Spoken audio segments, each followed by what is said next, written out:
2026 சட்டமன்ற தேர்தல் நெருங்கி வரும் நிலையில் அனைத்து கட்சிகளும் தங்களுடைய வேட்பாளர் பட்டியல் மற்றும் தொகுதிகளை வெளியிட்டு வரும் நிலையில் இன்று திமுக போட்டியிடும் தொகுதிகள் மற்றும் வேட்பாளர்கள் பெயரை முதலமைச்சரும் திமுக தலைவருமான மு.க.ஸ்டாலின் வெளியிட்டுள்ளார். இதுகுறித்த கூடுதல் விவரங்களை எமது செய்தியாளர் ராஜகுமரன் வழங்க கேட்கலாம். வணக்கம் ராஜகுமரன். திமுக கட்சியில் 60 பேர்களுக்கு மேல் புதுமுகங்களுக்கு வாய்ப்பு வழங்கப்பட்டுள்ளதாக முதலமைச்சர் அறிக்கை வெளியிட்டுள்ளார். இந்த நிலையில் 3 அமைச்சர்களுக்கு வாய்ப்பு மறுப்பு தெரிவித்துள்ளதாக தகவல் வெளியாகியுள்ளது. இதுகுறித்த கூடுதல் விவரங்களை சொல்லுங்கள். அமைச்சர்களில் ஒரு சிலருக்கு வாய்ப்பு மறுக்கப்பட்டிருக்கின்றது என்பதை பார்க்கின்றோம். அமைச்சராக இருந்த பொன்முடிக்கு வாய்ப்பு மறுக்கப்பட்டிருக்கின்றது. அதே போன்று அமைச்சர் மனோ தங்கராஜுக்கு வாய்ப்பு மறுக்கப்பட்டிருக்கின்றது. ஏனென்றால் பத்மநாபபுரம் தொகுதியை பொறுத்தவரை காங்கிரஸ் கட்சிக்கு ஒதுக்கியிருந்தார்கள். எனவே ஒரு சிலருக்கு வாய்ப்பு மறுக்கப்பட்டிருக்கின்றது. அதே நேரம் சென்னைக்குள்ளே நிறைய பேர் வாய்ப்பை இழந்திருக்கின்றார்கள். திருவொற்றியூரிலே KP சங்கர் வெற்றி பெற்றவர், பல்லாவரத்தில் கருணாநிதி வெற்றி பெற்றவர், திருவிக நகரிலே தாயகம் கவி வெற்றி பெற்றவர், எழும்பூர் தொகுதியிலே பரந்தாமன் சட்டப்பேரவை உறுப்பினராக வெற்றி பெற்றிருந்தவர், தாம்பரத்திலே SR ராஜா வெற்றி பெற்றிருந்தவர். இவர்களுக்கெல்லாம் வாய்ப்பு மறுக்கப்பட்டிருக்கின்றது. சென்னையில் மட்டுமல்ல, திருச்சியை எடுத்துக்கொண்டோம் என்றால் திருச்சியிலே ஸ்ரீரங்கம் பழனியாண்டி, லால்குடியிலே சவுந்தரபாண்டியன் எப்பொழுதும் போட்டியிடுவார், அவருக்கும் வாய்ப்பு மறுக்கப்பட்டிருக்கின்றது. துறையூர் தொகுதியிலே வேட்பாளர்கள் மாற்றப்பட்டிருக்கின்றார். அதுபோன்று பல்வேறு தொகுதிகளிலே சட்டப்பேரவை உறுப்பினர்களாக இருந்தவர்களுக்கான வாய்ப்பை மறுத்து இருக்கின்றார்கள். புதுமுகங்களை நிறைய உள்ளே கொண்டு வந்திருக்கின்றது திமுக தலைமை. முதலமைச்சர் சொல்லும் பொழுது கூட 60க்கும் மேற்பட்ட புதுமுகங்களை கொண்டு வந்திருக்கின்றோம் என்று சொல்லியிருக்கின்றார்கள். புதுமுக வேட்பாளர்கள் போட்டியிடக்கூடிய தொகுதிகள், பெரும்பாலான தொகுதிகள் ஏற்கனவே சட்டப்பேரவை உறுப்பினர்களாக, நடப்பு சட்டப்பேரவை உறுப்பினர்களாக இருக்கக்கூடியவர்களுடைய இடங்கள், அந்த இடங்களிலே புதுமுக வேட்பாளர்களை கொண்டு வந்திருக்கின்றார்கள். அது மட்டுமல்லாமல் அமைச்சர் காந்தி உள்ளிட்டவர்களுக்கு வாய்ப்பை மறுத்தாலும் அவர்களுடைய குடும்பத்தை சார்ந்தவர்களுக்கு வாய்ப்பு வழங்கப்பட்டிருக்கின்றது. அதே போன்றுதான் மறைந்த அன்பழகன் அவர்களுடைய மகனுக்கும் ஒரு வாய்ப்பை வழங்கியிருக்கின்றார் முதலமைச்சர். பொன்முடி மகன் கௌதம் சிகாமணி, அவருக்கும் வாய்ப்பு வழங்கப்பட்டிருக்கின்றது. எனவே பல்வேறு தொகுதிகளிலே புதுமுகங்கள் வாய்ப்பை பெற்றிருக்கின்றார்கள். ராயபுரம் தொகுதியிலே வெற்றி பெற்றவர் முன்னாள் அமைச்சர் ஜெயக்குமாரை எதிர்த்து வெற்றி பெற்றிருந்தாலும் கூட ராயபுரம் ஐடிஎம்ஸ் மூர்த்திக்கான வாய்ப்பு மறுக்கப்பட்டிருக்கின்றது. அம்பத்தூரிலே சட்டமன்ற உறுப்பினராக இருக்கக்கூடியவர், வில்லிவாக்கத்திலே சட்டப்பேரவை உறுப்பினராக இருக்கக்கூடியவர்களுக்கெல்லாம் வாய்ப்பை மறுத்திருக்கின்றார்கள். திமுக சார்பிலே வேட்பாளர் பட்டியல் வெளியிடப்பட்டிருக்கக்கூடிய நிலையில் திமுக தன்னுடைய கதாநாயகனை நாளை மாலை அறிமுகம் செய்ய இருக்கின்றது. முதலமைச்சர் அண்ணா அறிவாலயத்தில் செய்தியாளர்களை சந்திக்கும் பொழுது சொல்லியிருந்தார், நாளை மாலை இதே இடத்தில் வைத்து தேர்தல் அறிக்கையை இதே நேரத்தில் வெளியிடப் போகின்றோம் என்கின்ற ஒரு தகவலை சொல்லியிருக்கின்றார் தமிழக முதலமைச்சர். ஆகவே நாளை மாலை திமுகவினுடைய தேர்தல் அறிக்கை வெளியாக போகின்றது. ஏற்கனவே அதிமுக தன்னுடைய தேர்தல் அறிக்கையை வழங்கிவிட்டது. மாதந்தோறும் 2000 ரூபாய் வழங்குவோம், இலவசமாக ஃப்ரிட்ஜ் வழங்குவோம் என்பது உட்பட பல்வேறு அறிவிப்புகளை அதிமுக வெளியிட்டிருக்கக்கூடிய நிலையில் திமுகவினுடைய தேர்தல் அறிக்கையை நாளை மாலை வெளியிடுகின்றார் முதலமைச்சர். வேட்பாளர் பட்டியல் வெளியிட்ட கையோடு பிரச்சாரம் தொடர்பான அறிவிப்பினையும் முதலமைச்சர் கூறியிருக்கின்றார். முதலமைச்சரும் துணை முதலமைச்சரும் வரும் 31ஆம் தேதி தங்களுடைய தேர்தல் பரப்புரையை தொடங்குவார்கள் என்று எதிர்பார்க்கப்படுகின்றது. அவர்களுக்கு முன்பாகவே கனிமொழி அவர்கள் 30ஆம் தேதி தன்னுடைய பிரச்சாரத்தை தொடங்கப் போகின்றார். முக்கியமாக கனிமொழி அவர்கள் இந்த தேர்தலில் போட்டியிட வேண்டும் என்று ஏராளமானவர்கள் அவர்களுடைய ஆதரவாளர்களாக அடையாளப்படுத்தி அவருடைய பெயரில் விருப்ப மனுவை வழங்கியிருந்தார்கள். என்றாலும் திமுக தலைமையிடம் கனிமொழி அவர்கள் தனக்கு டெல்லி அரசியலிலேயே தொடர விருப்பம் இருப்பதாக கூறியதாக எதிர்பார்க்கப்படுகின்றது. அதன் அடிப்படையில் தான் கனிமொழி அவர்களுடைய பெயர் இந்த பட்டியலில் இடம்பெறவில்லை என்று சொல்லப்படுகின்றது. திருநெல்வேலி தொகுதியில் அவர் போட்டியிடக்கூடும் என்றெல்லாம் எதிர்பார்க்கப்பட்டது. கனிமொழி அவர்களுடைய பெயரில் ஏராளமான விருப்ப மனுக்கள் தாக்கல் செய்யப்பட்டிருந்தன. ஆனாலும் கனிமொழிக்கு இந்த பட்டியலில் இடம் இல்லை என்பதன் மூலமாக அவர் தொடர்ந்து டெல்லி அரசியலிலேயே இருப்பதற்கு விருப்பப்படுகின்றார் என்பதை உணர்ந்து கொள்ள முடிகின்றது. அதே நேரம் மற்ற ஒரு சில மூத்த அமைச்சர்களுக்கு வாய்ப்பு மறுக்கப்பட்டாலும் அமைச்சர் துரைமுருகன் உள்ளிட்டவர்களுக்கான வாய்ப்பை திமுக தலைமை மறுக்கவில்லை. மீண்டும் காட்பாடி தொகுதியில் இருந்து அமைச்சர் துரைமுருகன் போட்டியிடுகின்றார் என்பதையும் பார்க்க முடிகின்றது. அதே நேரம் கன்னியாகுமரி தொகுதியினுடைய வேட்பாளர் என்று பார்த்தோம் என்றால் கன்னியாகுமரி, நாகர்கோவில் உள்ளிட்ட தொகுதிகளுக்காக நாகர்கோவிலை பொறுத்தவரை ஆஸ்டின் வேட்பாளராக அறிவிக்கப்பட்டிருக்கின்றார். கன்னியாகுமரி தொகுதியிலே ரே மகேஷ் வேட்பாளராக அறிவிக்கப்பட்டிருக்கின்றார். ராதாபுரம் தொகுதியில் மீண்டும் வேட்பாளராக அப்பாவு அறிவிக்கப்பட்டிருக்கின்றார். பாளையங்கோட்டை தொகுதி அப்துல் வஹாப் என்பவருக்கு வழங்கப்பட்டிருக்கின்றது.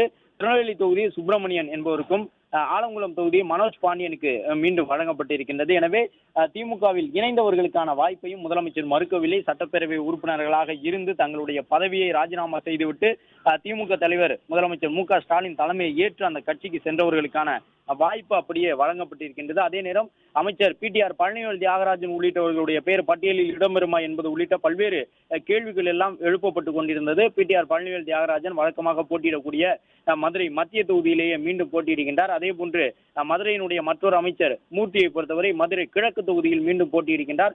சோழவந்தான் தனி தொகுதி வெங்கடேசனுக்கு வழங்கப்பட்டிருக்கின்றது. மானாமதுரை தனி தொகுதி மீண்டும் தமிழரசி ரவிக்குமாருக்கு வழங்கப்பட்டிருக்கின்றது என்பதை பார்க்கின்றோம். தேனி மாவட்டத்திலே எதிர்பார்க்கப்பட்ட தொகுதியான போடிநாயக்கனூர் தொகுதியை முன்னாள் முதலமைச்சர் ஓ பன்னீர்செல்வத்திற்கு வழங்கியிருக்கின்றார் முதலமைச்சர் என்பதை பார்க்கின்றோம். ஆண்டிப்பட்டி தொகுதி மீண்டும் மகாராஜன் வசம் வழங்கப்பட்டிருக்கின்றது. ராஜபாளையம் தொகுதியை பொறுத்தவரை தங்கபாண்டியன் அங்கு வேட்பாளராக இருக்கின்றார். சாத்தூர் தொகுதியிலே நயினா நாகேந்திரன் போட்டியிடக்கூடும் என்று எதிர்பார்க்கப்படக்கூடிய நிலையில் கடற்கரை ராஜ் என்கின்ற வேட்பாளரை களத்தில் இறக்கியிருக்கின்றது சாத்தூர் தொகுதியிலே திமுக தலைமை என்பதை பார்க்கின்றோம். ராஜபாளையத்தில் தங்கபாண்டியன் போட்டியிடுகின்றார்.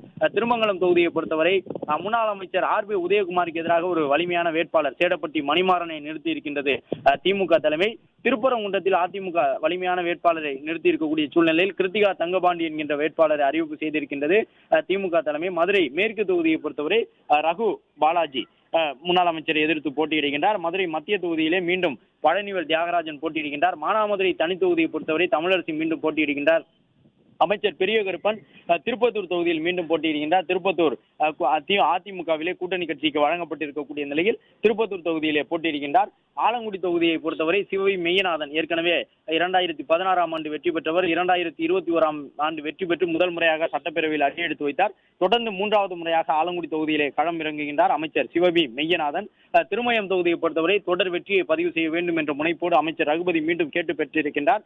ரகுபதி விரும்பினால் புதுக்கோட்டை தொகுதிக்கு மாறி இருக்கக்கூடும் என்ற நிலையிலும் திருமயம் தொகுதி அதிமுகவிலே மாவட்ட செயலாளராக இருக்கக்கூடிய வைரமுத்து போட்டியிடக்கூடிய நிலையில் மீண்டும் திமுகவிலே எஸ் ரகுபதியை போட்டியிடுகின்றார். புதுக்கோட்டை தொகுதியை பொறுத்தவரை இந்த முறை முத்துராஜாவுக்கு மீண்டும் வாய்ப்பு வழங்கப்பட்டிருக்கின்றது. மருத்துவராக இருக்கக்கூடியவர் தொடர்ந்து 2வது முறையாக புதுக்கோட்டை தொகுதியிலே போட்டியிடுகின்றார். கூட்டணியிலே பாஜகவிற்கு வழங்கப்பட்டிருக்கின்றது.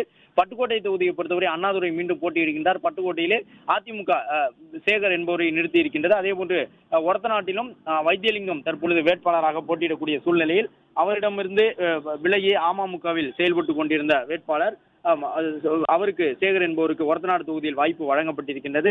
திருவையாறு தொகுதி அதிமுக கூட்டணியிலே அமமுகவிற்கு வழங்கப்பட்டிருக்கக்கூடிய நிலையில் திருவையாறு தொகுதியிலே துரை சந்திரசேகரன் மீண்டும் போட்டியிடுகின்றார். கும்பகோணம் தொகுதி மாறுதல் இன்றி சாக்கோட்டை அன்பழகன் வசமே சென்றிருக்கின்றது. திருவிடை மருதூரும் மாறுதல் இன்றி கோவி செழியன் அமைச்சர் வசமே சென்றிருக்கின்றது. திருவாரூர் தொகுதி மீண்டும் பூண்டி கலைவாணனுக்கு திமுக கூட்டணியிலே வழங்கப்பட்டிருக்கின்றது. மன்னார்குடி தொகுதியிலே டிடிவி தினகரனினுடைய அம்மா மக்கள் முன்னேற்ற கழகம் போட்டியிடக்கூடிய சூழ்நிலையில் மீண்டும் மன்னார்குடியில் களம் இறங்குகின்றார் அமைச்சர் டிஆர்பி ராஜா. அதே போன்று விராலிமலை தொகுதியை எடுத்துக்கொண்டோம் என்றால் புதுக்கோட்டையிலே கே செல்லபாண்டியன் நிறுத்தப்பட்டிருக்கின்றார். கடந்த முறை பழனியப்பன் என்பவர் கடந்த இரண்டு முறையுமே கூட கடுமையான போட்டியை அமைச்சர் விஜயபாஸ்கருக்கு ஏற்படுத்தியிருந்தார். விராலிமலை தொகுதியிலே விஜயபாஸ்கர் வெற்றி பெறுவது என்பது ஒரு குறைவான வாக்குகள் வித்தியாசத்தில் என்ற அடிப்படையில் தான் மேலும் ஒரு வலிமையான வேட்பாளரை புதுக்கோட்டை விராலிமலையிலே நிறுத்தி இருக்கின்றது திமுக. புதுக்கோட்டை வடக்கு மாவட்ட செயலாளராக இருக்கக்கூடியவர் கே செல்லபாண்டியன் அவர் விராலிமலைக்கு வேட்பாளராக நிறுத்தப்பட்டிருக்கின்றார். பேராவூரணியை பொறுத்தவரை அதிமுகவிலே புதுமுக வேட்பாளர் நிறுத்தப்பட்டிருக்கக்கூடிய சூழலில் நடப்பு சட்டப்பேரவை உறுப்பினர் அசோக்குமாருக்கு மீண்டும் வாய்ப்பை வழங்கியிருக்கின்றது. இது மத்திய மாவட்டத்தில் இருக்கக்கூடிய நிலவரம். மத்திய மாவட்டத்தில் பார்த்தோம் என்றால் திருச்சிராப்பள்ளி தொகுதியிலே நிறைய பேர் மாற்றப்பட்டிருக்கின்றார்கள். குறிப்பாக அமைச்சர் KN நேரு அவர்களுக்கு ஆதரவாக இருக்கக்கூடிய நிர்வாகிகளுக்கு இந்த முறை திருச்சியிலே கணிசமான வாய்ப்பு வழங்கப்பட்டிருக்கின்றது என்பதை பார்க்க முடிகின்றது. லால்குடி தொகுதியிலே பாரி வள்ளலுக்கும் ஸ்ரீரங்கம் தொகுதியிலே எஸ் துரைராஜுவுக்கும் வாய்ப்பு வழங்கப்பட்டிருக்கின்றது. அதே போன்று குளித்தலை தொகுதியிலே சூரியனூர் சந்திரனுக்கு வாய்ப்பு வழங்கப்பட்டிருக்கின்றது. கிருஷ்ணராயபுரம் தனி தொகுதியிலே CK ராஜாவிற்கான வாய்ப்பு வழங்கப்பட்டிருக்கின்றது. லால்குடி பாரிவள்ளலுக்கு சென்ற நிலையில் மணச்சநல்லூர் தொகுதியை தொடர்ந்து சட்டப்பேரவை உறுப்பினராக இருக்கக்கூடிய கதிரவனுக்கே வழங்கப்பட்டிருக்கின்றது. முசிறி தொகுதி புதுமுக வேட்பாளராக முன்னாள் அமைச்சர் என் செல்வராஜனுடைய மகன் NS கருணை ராஜாவிற்கு முதல் முறையாக அவர் சட்டப்பேரவை தேர்தலில் போட்டியிட இருக்கின்றார். முசிறி வழங்கப்பட இருக்கின்றது. பெரம்பலூர் தனி தொகுதியை பொறுத்தவரை ST ஜெயலட்சுமிக்கு வழங்கப்பட இருக்கின்றது. குன்னம் தொகுதி தொடர்ந்து அமைச்சர் சிவசங்கர் வசமே இருக்கின்றது. இந்த முறையும் திமுகவின் வேட்பாளராக அமைச்சர் சிவசங்கரே குன்னம் தொகுதியிலிருந்து போட்டியிடுகின்றார். அதிமுக கூட்டணியிலே இந்திய ஜனநாயக கட்சி போட்டியிடக்கூடிய ஒரு தொகுதி. அரியலூர் தொகுதியை பொறுத்தவரை லதா பாலு போட்டியிடுகின்றார். அரியலூர் தொகுதியில் அதிமுகவினுடைய வேட்பாளர் அறிவிக்கப்பட்டிருக்கின்றார். அவருக்கு எதிராக திமுக நேரடி வேட்பாளராக லதா பாலுவை அறிமுகம் செய்திருக்கின்றது. ஜெயங்கொண்டம் தொகுதியை பொறுத்தவரை அதிமுக கூட்டணியிலே பாட்டாளி மக்கள் கட்சிக்கு வழங்கப்பட்டிருக்கக்கூடிய சூழ்நிலையில் காசோகா கண்ணன் என்பவரை வேட்பாளராக களம் இறக்கியிருக்கின்றது திமுக தலைமை என்பதை பார்க்கின்றோம்.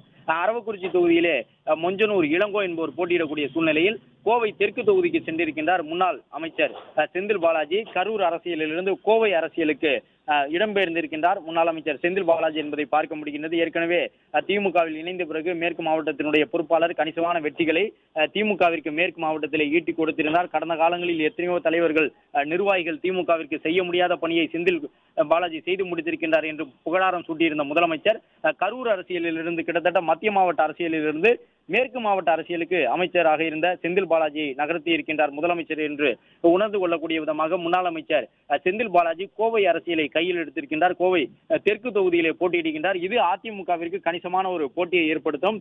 அதிமுகவை பொறுத்தவரை கோவை என்பது SP வேலுமணி அவர்களுடைய முக்கியமான ஒரு அரணாக இருக்கின்றது. SP வேலுமணியினுடைய ஆதரவாளர்கள் மீண்டும் போட்டியிடுகின்றார்கள் அதிமுகவிலே.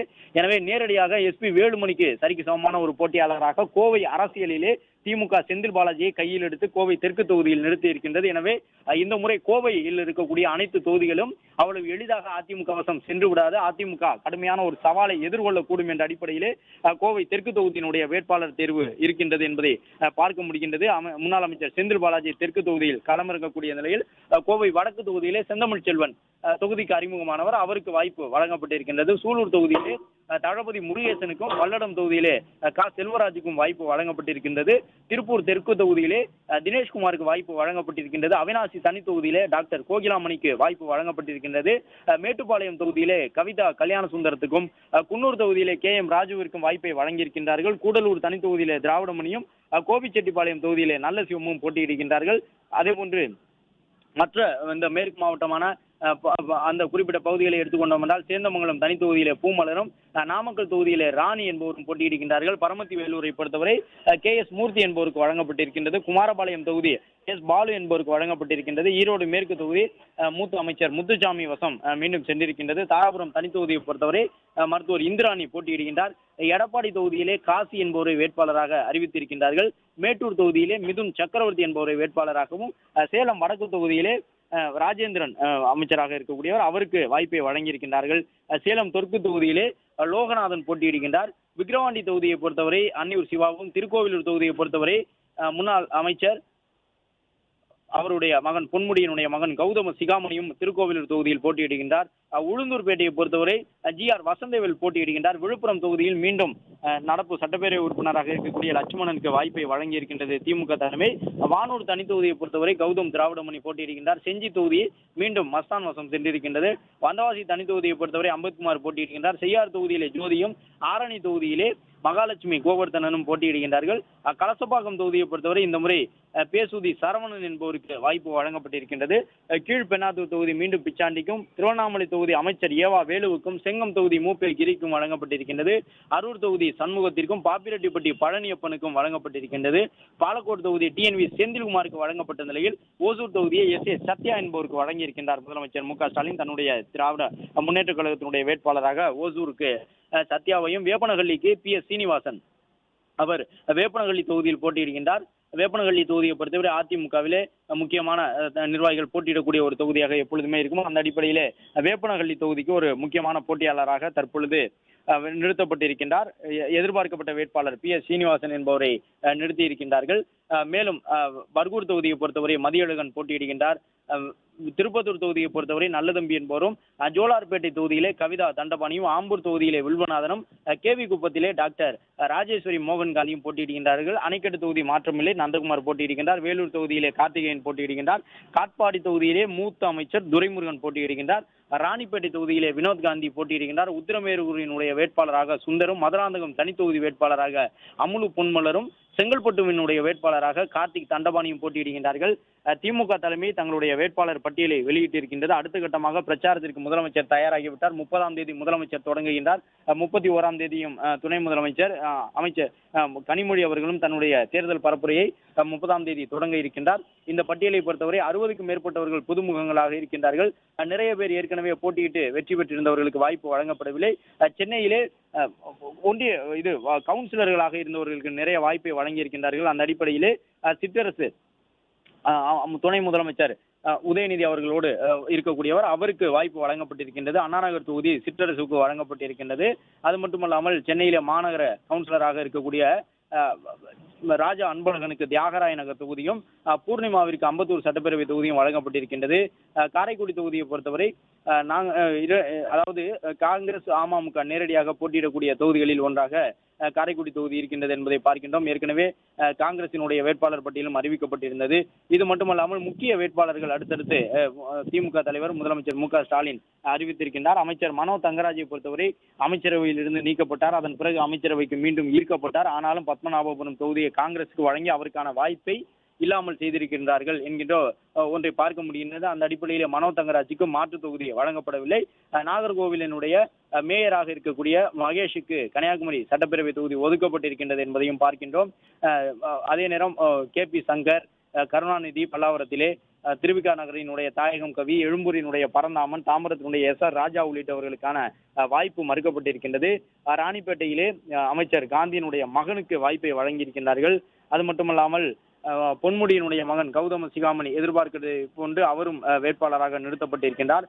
அம்பத்தூர் உள்ளிட்ட தொகுதி, விழுவாக்கம் போன்ற சட்டப்பேரவை தொகுதி, ராயபுரம் உள்ளிட்ட தொகுதியில் எல்லாம் சட்டமன்ற உறுப்பினர்களாக இருக்கக்கூடியவர்களுக்கு வாய்ப்பு மறுக்கப்பட்டிருக்கின்றது என்பதை பார்க்க முடிகின்றது. 31ஆம் தேதி முதலமைச்சரும் துணை முதலமைச்சரும் தேர்தல் பரப்புரையை தொடங்க உள்ள நிலையிலே கனிமொழி தன்னுடைய தேர்தல் பரப்புரையை 30ஆம் தேதி தொடங்குகின்றார். ஒருவேளை கனிமொழி அவர்களுடைய பெயர் இந்த பட்டியலில் இடம்பெற்றிருந்தால் அது இன்னும் திமுகவினுடைய வேட்பாளர் பட்டியலில் ஒரு சுவாரஸ்யத்தை ஏற்படுத்தி இருக்கக்கூடும். அதற்கான ஒரு சூழல் இருப்பதாக பார்க்கப்பட்டது. ஏனென்றால் நிறைய பேர் கனிமொழியினுடைய ஆதரவாளர்கள் அவர் போட்டியிட வேண்டும், மாநில அரசியலுக்கு வர வேண்டும் என்று சொல்லி விருப்ப மனு வழங்கியிருந்தார்கள். என்றாலும் டெல்லி அரசினுடைய முகமாக இருக்கக்கூடிய கனிமொழி அவர்கள் இந்த முறை போட்டியிடவில்லை என்பதை பார்க்க முடிகின்றது. சென்னையிலே கவுன்சிலர் நிலையில் இருந்தவர்களுக்கும் சில தொகுதிகள் வழங்கப்பட்டிருக்கின்றன என்பதையும் பார்க்கின்றோம்.